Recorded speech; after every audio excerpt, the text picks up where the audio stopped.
Valmiki Ramayan series में आपका फिर से स्वागत है। अब तक आपने सुना, हनुमान को अब भूख लगने लगी थी और उनका कार्य भी सिद्ध हो गया था। उन्होंने सोचा इसी प्रसन्नता में अब प्रभु की महिमा का कुछ प्रदर्शन तो किया ही जाना चाहिए। वे माता सीता से आज्ञा लेकर फल खाने के लिए पेड़ पर चढ़ गए और अपने स्वभाव के अनुसार वृक्ष को हिला डाला, जिससे सारे फल भूमि पर गिर पड़े। अब आगे सुंदरकांड भाग 3। रावण का दरबार सजा धजा हुआ था और नृत्य गान चल रहा था। सोने के आसनों पर बैठे सभासद सोने के पात्रों में मदिरा पान कर रहे थे। विभीषण एक ओर बैठे गंभीरता से सोच विचार कर रहे थे कि कैसे निश्चिंत हैं सबके सब, नहीं जानते कि मृत्यु ने उनके अज्ञात द्वीप की खोज में दूत भेज दिया है और वह लंका में ही कहीं है। उसी समय दरबार में त्राही माम करते हुए वाटिका के प्रहरीगण आ गए। नृत्य गान रुक गया और रावण के नेत्र सिकुड़ गए। एक प्रहरी ने हाथ जोड़कर बताया, महाराज, अशोक वाटिका में एक वानर घुस आया है। उसने सारे वृक्ष उखाड़ दिए और वाटिका का विध्वंस कर दिया है। इतना ही नहीं, उसने रक्षक दल के योद्धाओं को भी मार डाला है। रावण क्रोध में भन्ना गया। एक वानर का इतना साहस कि महाबली रावण की लंका में आकर उत्पात करे। उसने कुछ चुने हुए राक्षस वीरों को भेजकर उस वानर को दंडित करने की आज्ञा दी। योद्धा वहां से चले गए तो नृत्य गान फिर आरंभ हुआ। अभी थोड़ा ही समय बीता था कि दरबार में समाचार आ गया, उस वानर ने उन योद्धाओं को भी मार डाला। मंत्री माल्यवान ने चिंता व्यक्त की। यह कोई साधारण वानर नहीं हो सकता और लंका द्वीप पर वानर का आना शुभ संकेत नहीं है।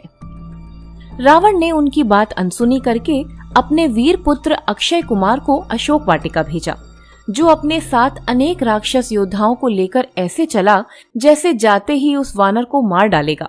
परंतु रावण तब शोकाकुल हो उठा जब कुछ ही देर में उसे अक्षय कुमार की मृत्यु की सूचना मिली। विभीषण ने कहा, महाराज, वह वानर नहीं, मृत्यु का दूत है, जिसने ऐसे विकट योद्धा को भी मार डाला। हमें उसे प्रेम पूर्वक बुलाकर उसके आने का कारण और उसके स्वामी का नाम जानना चाहिए। रावण की त्योरी चढ़ गई। प्रेम पूर्वक एक मूढ़ वानर से विनय की जाए? विनय तो दुर्बल करते हैं, बलवान दंड देते हैं। पुत्र मेघनाद, तुम जाकर उस शठ का बल तो परखो और उसे बंदी बनाकर मेरे सामने लाओ। जीवित ही लाना। इंद्र को भी युद्ध में भय देने वाला वीर मेघनाद अशोक वाटिका की ओर चल पड़ा। भाई की मृत्यु से उसे शोक और क्रोध था, और यदि पिता ने इस वानर को जीवित ही पकड़ लाने का आदेश न दिया होता तो वह उसे वहीं ढेर कर कच्चा चबा जाता। वाटिका की दिशा देखकर तो उसका क्रोध और भी बढ़ गया। उसने राक्षस वीरों के क्षत विक्षत शवों को देखा और हनुमान को ललकारा। हनुमान तो आज प्रभु की कृपा से ऐसे गरज रहे थे मानो साक्षात यम ही वाटिका में विचरण कर रहे हों। वे मेघनाद और उसके साथियों पर विशाल वृक्ष फेंकने लगे। राक्षसों को अपनी पूंछ में लपेट घुमाकर भूमि पर दे मारते और प्राण हर लेते। मेघनाद समझ गया कि उस वानर को समय देना अपनी सेना का विनाश करना है, अतः उसने ब्रह्मपाश का प्रयोग किया। हनुमान पर प्रभु श्री राम का वरद हस्त था और वे चाहते तो ब्रह्मपाश को भी काट सकते थे, परंतु ऐसा करके वे ब्रह्मा जी का निरादर नहीं करना चाहते थे। उन्होंने ब्रह्मपाश का प्रहार अपने सीने पर लिया, जिसने उन्हें मूर्छित कर दिया। मेघनाद उन्हें बांधकर ले चला। राक्षस उसके बल की जय जयकार कर उठे, मानो उसने मल्ल युद्ध जीत लिया हो। मेघनाद विजय मद में झूमता हुआ हनुमान को लेकर दरबार में आया। हनुमान अब चैतन्य हो गए थे। लंका के स्त्री बच्चों ने कभी वानर नहीं देखा था, अतः उस विचित्र जीव को देखने के लिए भीड़ लग गई। हनुमान भी कम विनोदी नहीं है। वे भांति भांति का मुख बनाकर बच्चों का मनोरंजन करने लगे। रावण हनुमान की हास्य क्रियाओं पर पहले तो खूब हंसा, फिर उसे अपने पुत्र अक्षय का स्मरण हुआ तो वह क्रोध और विषाद से भर गया और लाल पीली आंखें करके बोला, अरे शठ वानर, तू कहां से आया है और तेरा साहस कैसे हुआ कि मेरी वाटिका में उत्पात मचाए? तुझे ज्ञात नहीं कि यह विश्व विजेता महाबली रावण की राजधानी है, जिसने दिक्पालों को भी जीत रखा है।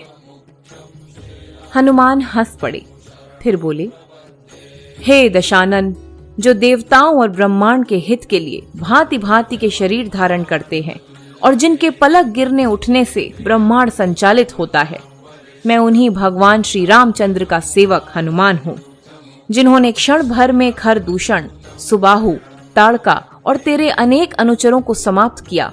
मैं उन्हीं श्री राम के आदेश पर माता सीता की खोज में आया था। वाटिका में सुंदर रसीले फल देखकर भूख लगाई तो फल खाने लगा। स्वभाववश कुछ खाए, कुछ चख कर फेंक दिए। तेरे मूर्ख अनुचर अकारण मुझे झगड़ बैठे। उन्होंने मुझ पर प्रहार किया तो मैंने भी अपना बचाव किया। जिसने मुझे मारना चाहा, मैंने उसे मार गिराया। तेरा यह शूरवीर पुत्र मुझे बल से न जीत सका तो छल से पाश में बांध लाया। यह भी इसने अच्छा ही किया, क्योंकि ऐसी श्रेष्ठ बातें अब मैं तुम्हें तुम्हारे हित की बताता हूँ। शत्रु को नहीं बताते, परंतु मेरे स्वामी तो करुणा के सागर हैं और उन्हीं की मुझ पर कृपा है। सुन रावण, जो समस्त चराचर को भी खा जाता है, वह काल भी जिन प्रभु श्री राम से डरता है, उनसे वैर न करूं। इसमें ही तुम्हारे कुल की कुशलता है, अन्यथा राक्षस कुल में कोई दीपक बाती के लिए भी जीवित न रहेगा। यदि अपने कुल और समाज का हित चाहते हो तो प्रेम पूर्वक माता सीता को उन्हें सौंपकर अभयदान प्राप्त करो। हनुमान का परिचय और उपदेश सुनकर दशानन भन्ना गया और सिंहासन छोड़कर राक्षसों को तत्काल उन्हें मार डालने का आदेश दिया। तब विभीषण ने बीच में आकर कहा, महाराज, दूत को मारना नहीं चाहिए। यह नीति विरुद्ध और अपयश देने वाला कार्य है। कुछ मंत्रियों ने भी विभीषण का समर्थन किया। रावण ने उनकी यह बात तो मान ली, परंतु वह हनुमान की वाणी से कुपित था, क्योंकि उसकी दृष्टि में हनुमान उसे कायरता का पाठ पढ़ा रहे थे। उस तपस्वी राम का गुणगान करके उसके बल और पराक्रम को गौण कर रहे थे। रावण ने आदेश दिया, हनुमान का अंग भंग करके उसके स्वामी के पास भेज दिया जाए। वानर को अपनी पूंछ से विशेष प्रेम होता है, अतः इसकी पूंछ में आग लगा दी जाए। इसकी पूंछ से ढेर सारा कपड़ा बांधो और उसे तेल में भिगोकर अग्नि प्रज्वलित कर दो। राक्षस दौड़कर फटे पुराने वस्त्र लाने लगे और हनुमान की पूंछ से लपेटने लगे। हनुमान को कौतुक सूझा और वे अपनी पूंछ बढ़ाने लगे। रावण के सेवक थक गए, परंतु पूंछ पर लपेटे जाने वाला कपड़ा कम पड़ने लगा। तब तेल डालकर आग लगा दी गई। हनुमान ने अपनी पूंछ में लगी उस प्रचंड अग्नि से पहले दरबार के स्वर्ण स्तंभों को जलाया। उस तापमान से स्वर्ण पिघलने लगा और देखते ही देखते आग भड़क उठी। सभासद चीखते हुए प्राण बचाकर दरबार से भाग निकले। हनुमान कूदकर समीप के महल पर जा चढ़े और उसे भी अग्निमय कर दिया। एक महल से दूसरे महल पर कूदते हुए विभीषण के महल को छोड़कर उन्होंने सारी नगरी में भयानक अग्निकांड कर दिया। लंका में चारों ओर चीख पुकार मची थी। राक्षस घरों से निकलकर सुरक्षित स्थान खोज रहे थे। रावण भी अपने कुल सहित जलती हुई लंका को असहाय होकर देख रहा था और अपने निर्णय पर पछता रहा था। हनुमान ने परकोटे को भी आग दिखाकर समुद्र में छलांग लगा दी और अपनी पूंछ की आग बुझा ली। आकाश को छूती अग्नि लपटों से लंका नगरी पिघलकर समुद्र में बही जा रही थी। हनुमान वहां से लौटकर अशोक वाटिका पहुंचे तो माता सीता उन्हें सकुशल देखकर हर्ष से भर उठी।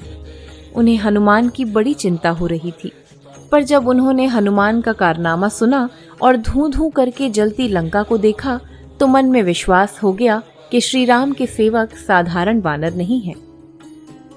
सीता को अभी तक शंका थी कि ऐसे विकट राक्षसों से वानर कैसे लड़ सकेंगे, परंतु हनुमान ने दिखा दिया कि श्री राम की कृपा से क्या नहीं हो सकता।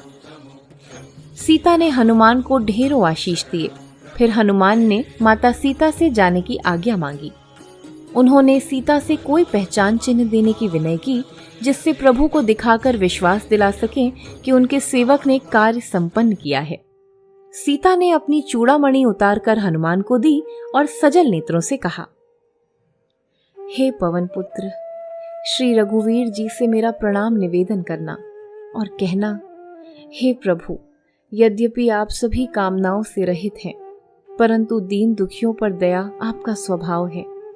हे रघुवीर, मुझ दीन पर भी दया करें और मेरा संकट दूर करें। दुष्ट रावण मुझे नित्य मानसिक प्रताड़ना देता है। हे करुणा सागर, यदि 1 माह में आप नहीं आए तो मुझे जीवित न पाएंगे। अभी तक इसी आशा और विश्वास से प्राणों की डोर को पकड़ कर रखा है मैंने कि मेरे स्वामी मेरी पीड़ा अवश्य दूर करेंगे। हनुमान ने श्री राम के अपरिमित बल और पराक्रम का गुणगान करके माता सीता को सांत्वना दी और कहा, माते, अब संकट तो रावण पर आ गया है। यदि उस मंद बुद्धि को श्री राम के तुच्छ सेवक का यह अग्निकांड भी सीख न दे सका तो निश्चय ही उसे प्रभु के बाणों से प्राण त्यागने होंगे। सीता को भली भांति समझाकर हनुमान सुमेरु पर्वत पर आए और जय सिया राम का जय घोष करके समुद्र के ऊपर उड़ चले। पीछे उनके बल के प्रभाव से सुमेरु पर्वत कई हाथ नीचे धंस गया तो ऐसा लगा कि लंका द्वीप ही नष्ट हो जाएगा। मंदोदरी के नेत्रों में प्रश्न झलक रहे थे। उसका एक पुत्र मारा गया था। रावण उसकी पीड़ा तो समझ रहा था, परंतु उसे अपने भावों से झलकने न देता था, क्योंकि इससे उसका अहंकार संतुष्ट न होता था। वह अभी भी ऐसा दर्शा रहा था मानो जो हुआ सामान्य घटना थी, साधारण क्षति थी। लंका का क्या था? उसके श्वशुर शिल्पी थे, पुनः वैसा ही निर्माण हो जाएगा। कुछ राक्षस वीर मारे गए, परंतु शत्रु के बल का तो पता चला। अक्षय कुमार ने वीर गति पाई। ऐसा था उस महाभिमानी का गणित, जो सत्य के समीप तक न भटकता था। हनुमान ने समुद्र पार वानर दल के बीच जाकर जय सिया राम का जय घोष किया तो निद्रा में डूबे सभी रीछ वानर हड़बड़ाकर जाग उठे। हनुमान को आया देखकर ऐसा लगा जैसे उन्हें जीवनदान मिल गया हो। सुग्रीव की चेतावनी रह रहकर दिन बीतने के साथ उन्हें भय देती थी। अब हनुमान आ गए थे तो सबकी जान में जान आई। हनुमान के हाव भाव बता रहे थे कि वे सफल होकर लौटे हैं, तो प्रसन्नता दुगनी हो गई। जामवंत ने आगे बढ़कर हनुमान को हृदय से लगा लिया और उनके बल, बुद्धि और साहस की प्रशंसा की। हनुमान ने अपने दल के मुखिया युवराज अंगद को कार्य सफल होने की सूचना दी तो अंगद का विषाद मिट गया। अभी तक हृदय में यही चिंता थी कि यदि निर्धारित अवधि में कार्य पूर्ण न हो सका तो लौटने पर प्राणों से भी हाथ धोना पड़ेगा। हनुमान अब वक्ता बन गए थे और वानर दल श्रोता। हनुमान उन सबको अपना यात्रा वृतांत सुना रहे थे। कैसे सुरसा और सिंहिका से बचकर समुद्र पार किया और कैसे बुद्धि व बल का प्रयोग करके लंकिनी को ढेर करके लंका में प्रवेश किया। वहाँ श्री राम के परम भक्त विभीषण भी रहते हैं, जो अभिमानी रावण के ही भाई हैं, परंतु स्वभाव में बिल्कुल अलग। वे राम चर्चा में बड़े निपुण हैं। फिर कैसे सीता जी से भेंट हुई और कैसे उन्होंने लंका को स्वाहा कर दिया। हनुमान उत्साह पूर्वक यह सब वृतांत कहते रहे। उनकी उत्साहित वाणी से संपाति की निद्रा में व्यवधान हुआ तो वह बाहर आया और उसने अप्रसन्नता प्रकट करते हुए कहा, कार्य तब पूरा मानना चाहिए जब उसका लाभ जिसका कार्य है उस तक जा पहुंचे। तुम आनंद कर रहे हो और प्रभु वहां विकल होंगे। अंगद को अपनी भूल पर खेद हुआ। वास्तव में वे बातों में समय व्यर्थ कर रहे थे। यह सब तो मार्ग में भी पूछा जा सकता था। उसने तत्काल सबको पूछ करने का आदेश दिया तो सब वहां से चल पड़े। मार्ग में मधुबन पड़ा तो अंगद के कहने पर वानर फल खाने लगे। कुछ वानर दौड़कर किष्किंधा भी पहुंच गए और सुग्रीव को समाचार कह सुनाया। सुग्रीव के हर्ष का ठिकाना न रहा। जिस चिंता में वे दिन रात घुले जाते थे वह दूर हो गई।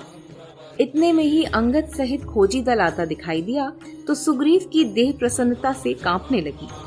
अंगद ने आकर चरण स्पर्श किए तो सुग्रीव ने उसे हृदय से लगा लिया। जब हनुमान ने निकट आकर प्रणाम किया तो सुग्रीव के नेत्र सजल हो गए और वे उनकी महिमा का गुणगान करने लगे। हे आंजनेय, आज तुम्हारे ही प्रताप से वानर समाज की प्रतिष्ठा में 4 चांद लगे हैं। तुम्हारे ही प्रभाव से हम जड़वंत जीवों को प्रभु की कृपा प्राप्त हो सकी है। और आज तुमने प्रभु कार्य सफल करके हम सब पर उपकार किया है। यदि यह कार्य न हो पाता तो हम किस मुख से प्रभु के सामने जा पाते। हे राम भक्त, तुम्हारा गुणगान तो अवर्णीय है। सुग्रीव हर्षित हो सबको साथ लेकर श्री राम के दर्शन हेतु चल पड़े। प्रभु उन्हें आते देखकर प्रसन्न हो उठे। उन्होंने सोचा अवश्य इस पावन बेला में कोई शुभ समाचार आया है, तभी तो वानर दल का उत्साह देखते ही बनता है। हनुमान आते ही प्रभु के चरणों में दंडवत हो गए और राम ने उठाकर उन्हें हृदय से लगा लिया। फिर अन्य सभी से भी प्रभु ने प्रेम पूर्वक कुशल क्षेम पूछी। जिन पर प्रभु श्री राम की कृपा है वे तो सब तरह से कुशल ही होंगे। जामवंत ने प्रभु श्री राम के सम्मुख हनुमान के महान कार्य का विवरण कह सुनाया, किंतु हनुमान संकोचवश स्वयं में सिमटे जा रहे थे। तब जामवंत ने हनुमान से ही कहा कि वे अपने मुख से प्रभु को माता सीता का संदेश सुनाएं। हनुमान ने भाव विभोर होकर सीता दर्शन और अपने साथ हुआ वृतांत कह सुनाया। राम के नेत्र सजल तो थे ही, अब उनसे अश्रुधारा बह रही थी। रावण द्वारा सीता को मानसिक प्रताड़ना देने वाली बात प्रभु को व्यथित कर रही थी। जब हनुमान ने माता सीता की चूड़ामणि उन्हें दी तो राम भाव विभल हो गए। कैसे अद्भुत प्रेम लीला है। हनुमान ने विफल होकर राम को सीता की व्यथा कथा सुनाई। हे प्रभु, माता सीता के संकट का वर्णन नहीं किया जा सकता। राम भाव विफल होकर बार बार हनुमान को हृदय से लगाते हुए बोले, हे हनुमत, तुम्हारे समान मेरा हितैषी इस संसार में अन्य कोई नहीं है। तुमसे मैं कभी उर्ण नहीं हो सकता। तुम्हें संसार की सब निधियां देकर भी मैं तुमसे उर्ण नहीं हो सकता। मैं तुम्हें क्या दूं? जो तुम कहो सो दूं। हनुमान को क्या चाहिए? जो प्रभु ने विचार दिया वह सभी प्राप्य है। कृपा निधान का तो विचार ही सर्व सुख देने वाला है। हनुमान राम के चरणों में नत हैं और राम उन्हें बार बार उठाते हैं और वे प्रेम से विफल होकर चरण नहीं छोड़ रहे। वानर समाज पुलकित है। आज हनुमान ने अपने प्रताप से जगदीश्वर को प्रसन्न कर लिया। राम अपने परम भक्त को इच्छित वर मांगने को कह रहे थे और हनुमान मांग नहीं रहे थे। क्या मांगे? प्रभु का कर कमल सिर पर है तो मांगने को शेष क्या रह जाता है। राम लोक व्यवहार के मार्ग पर हैं। देने का संकल्प करके उसे प्रत्यक्ष में देने से ही दान की महिमा होती है। मन में विचार कर भी प्रभु सब दे सकते हैं, परंतु इससे लोक व्यवहार संतुष्ट नहीं होता। उन्होंने हनुमान को बार बार कुछ मांग लेने की बात कही। हनुमान करबद्ध होकर बोले, हे करुणा निधि, मैं जड़ जीव वानर ऐसा क्या मांगू जो आपकी कृपा होते ही मुझ पर प्राप्त नहीं हो गया। फिर भी हे नाथ, आपकी आज्ञा टाली नहीं जा सकती। प्रभु, मुझे आप अपनी वह निश्चल भक्ति देने की कृपा करें जो संतों को अत्यंत सुख देने वाली है। हनुमान ने प्रभु से प्रभु को ही मांग लिया, सदैव के लिए। राम ने एव मस्तु कहा और हनुमान के हृदय में स्थिर हो गए। इस आनंद की कोई सीमा नहीं थी। हनुमान निश्चल भक्ति के दुर्लभ वानर मुनि हो गए। राम ने सुग्रीव से कहा, हे मित्र, अब हमें विलंब नहीं करना चाहिए। सीता ने जो समय सीमा दी है वह सुनने में अवश्य निश्चिंत करती है, परंतु वास्तव में वह प्रतिक्षण चिंतित कर रही है। लक्ष्य निश्चित होते ही पुरुषार्थी को उस पर क्रियात्मक हो जाना चाहिए। सुग्रीव ने आदेश का पालन किया और कुशल सेना नायक की भांति सभी रीछ वानरों को जगत कल्याण हेतु महासमर में उतरने का आदेश दिया। वानर प्रसन्न हो गए कि वे भी अब रणभूमि में अपना प्रताप दिखाएंगे। जिस प्रकार हनुमान ने लंका में अपने बल बुद्धि से प्रभु की मान बढ़ाई की, वैसे ही वे भी युद्ध में करेंगे। देवतागण आज प्रसन्न हैं। सृष्टि के इतिहास का यह पहला ऐसा युद्ध होगा जो प्रभु के नेतृत्व में वानर और रीछ समाज लड़ेगा। श्री राम की लीला में इसका महत्व और भी बढ़ जाता है। राम अकेले भी रावण के लिए पर्याप्त थे, परंतु वे संसार को संदेश दे रहे थे कि जीव जगत परस्पर सामुदायिक सहयोग पर आधारित होना चाहिए। एक नन्ही चींटी भी महत्वपूर्ण है। राम अयोध्या के उस कुल के राजा हैं जिसकी सेना को देवता भी परास्त न कर सकते। रावण की तो बात ही क्या है, परंतु राम ने उस सेना नायक को तो संदेश भी नहीं भेजा जो निष्दिन नंदीग्राम में साधुवत बैठा उनकी कुशलता के सिवा कुछ नहीं चाहता। यदि उसे आज्ञा हो जाए तो प्रलय आ जाए। भरत का राम के प्रति प्रेम रावण जैसे शत्रु के लिए विनाशक है। राम ने अपने राजसी महत्व को सामने रखा ही नहीं है। वे तो उस विशाल शैल श्रृंखला में टिड्डी दल की भांति फैले कपिदल को ही त्रेता का श्रेय दे रहे हैं। वानरों का उत्साह देखते ही बनता है। कुछ तो अभ्यास भी कर रहे थे। उधर लंका में मंदोदरी ने हाथ जोड़कर रावण को समझाया, हे नाथ, जिसके सेवक ने ऐसा विध्वंस कर दिया उसका स्वामी कैसा होगा। जिस वानर ने नगर भर में आग लगा दी परंतु चूल्हे न जलाए, उसके स्वामी की प्रभुताई क्या होगी। सीता इस कुल का काल है, इसमें संदेह नहीं। श्री राम ने खरदूषण को मारा, तभी उनके बाण का प्रभाव जान लेना चाहिए था। शूर्पणखा का क्या है, वह तो दूती बनकर आई और कुल के विनाश का निमंत्रण दे गई। हे स्वामी, विचार कीजिए कि कैसे हनुमान 400 योजन समुद्र लांघकर लंका में आया। क्या बिना प्रभु की कृपा के ऐसा संभव है? राम ही श्री हरि है और उनका अवतार ही पाप के विनाश के लिए है। इसलिए आप पाप से निवृत्त हो सीता को उन्हें सौंपकर कुल की रक्षा कीजिए। रावण को उपदेश नहीं सुहाते। वह कालवश हो गया था, तभी तो ब्रह्मा के वरदान पर भी मनन नहीं कर रहा था। नर और वानर आज दोनों साथ हैं, फिर कल्याण कैसे हो। बुद्धि भी ऐसे ही विपत्ति काल में साथ नहीं देती। 14 शास्त्र पढ़े हैं रावण ने, उसके जैसा ज्ञानी कोई नहीं, परंतु आज वह सब विस्मृत कर चुका है।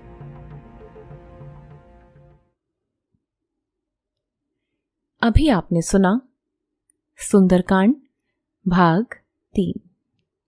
अगले भाग के साथ जल्द मिलेंगे। धन्यवाद।